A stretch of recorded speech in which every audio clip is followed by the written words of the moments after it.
Hi, it's Debbie Williams, and today I'm going to talk about secondary gains.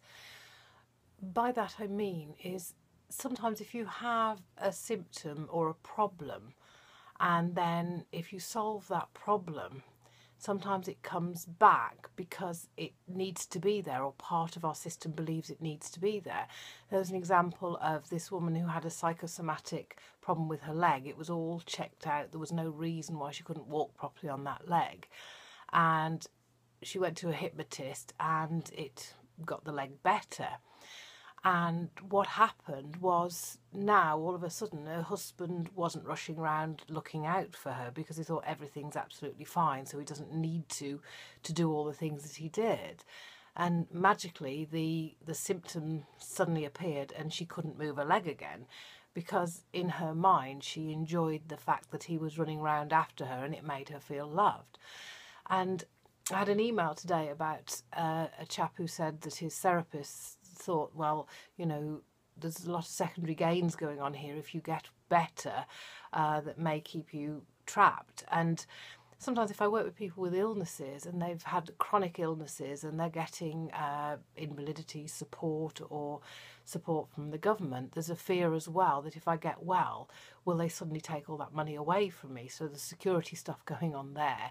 And when I work with people on that, I say, well, look, let's do a counterbalance plan of what you'd like to do instead, so that, when it is time to sort of say, well, actually, I think I am well enough to not have that money, that they've generated a business idea, or that they've got to the point where they're totally well enough to know that they're not going to have any lapses back into the illness.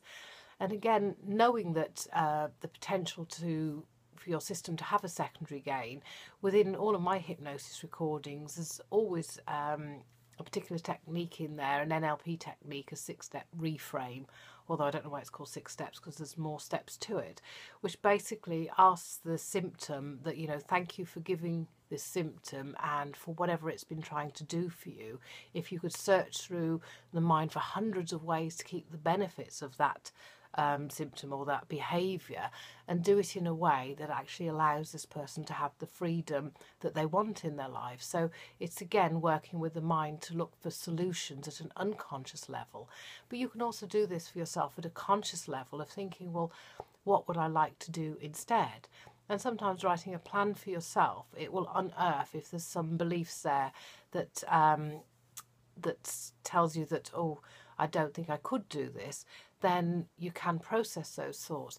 I've just put together a new program, Blitz Negative Thoughts, and it's got an ebook with that of how to overcome worry and anxiety, and there's loads of exercises there where you can get your thoughts out and all your fears and your worries, and you can work through and you can process them so that you have a greater understanding of how you think. But more so than that, it's actually workable solutions. Sometimes I've had many clients who've come to me that they've been in counselling for years and they really understand why they're broken, but they haven't got a clue on how to get well. And I believe that really that's a disservice, because we need to be focusing on, well, stuff happens, so what can we do about it to make it better? Yes, understanding it's okay, but there are people out there who've been through far worse than you and have made the best of it. So let's model what they do of looking for solutions rather than staying stuck in the problem. And if you worry that, I'm going to get well and the secondary gain's going to come back because I don't want to lose my invalidity bill money, or I don't want to lose the fact that people seem to be caring around me, then you've got the opportunity to plan, to realise that you can actually build relationships not built on illness.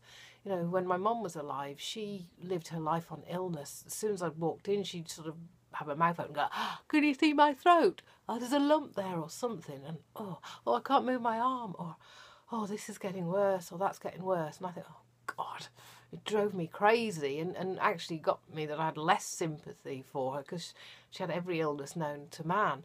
And it's not a healthy way to get your needs met. And obviously if you're genuinely ill and people around you genuinely care for you, then you need to build something in the future where, as you're well, you think, well, let's go out and have some days out, and let's go and create some events for us to look forward to. I remember one chap I worked with, and lots of people I've worked with, depression and anxiety, I get them to start a happiness journal. And I always remember one chap, it became a positive obsession in a good way, that he'd go out of his way to do nice things. You know, in the time that we worked together, he got himself a girlfriend, and he'd put things like a little rose on her windscreen wipers, because he know that when she'd come to the car she'd see them, and she oh, and it gave him such a good feeling. So you're not at the mercy of these secondary gains. You can look at other ways that you can get your needs met and start planning in advance. But when our brain is going round and round these 60,000 thoughts a day, then we don't know which ones to pay attention to that have got more validity than others. And sometimes literally just getting them on the paper and looking at it as if you would, you know, a dear friend has said all of this stuff. It's a great way then to almost be like in a second position to give yourself the advice that you need. Like I said, I've got a program that can help with this. Also, you know, my free download, Stop Worrying, can help by parking some stuff to one side. And there's different stuff on my website with videos that can help with lots and lots of little tips. So great talking to you today, and bye.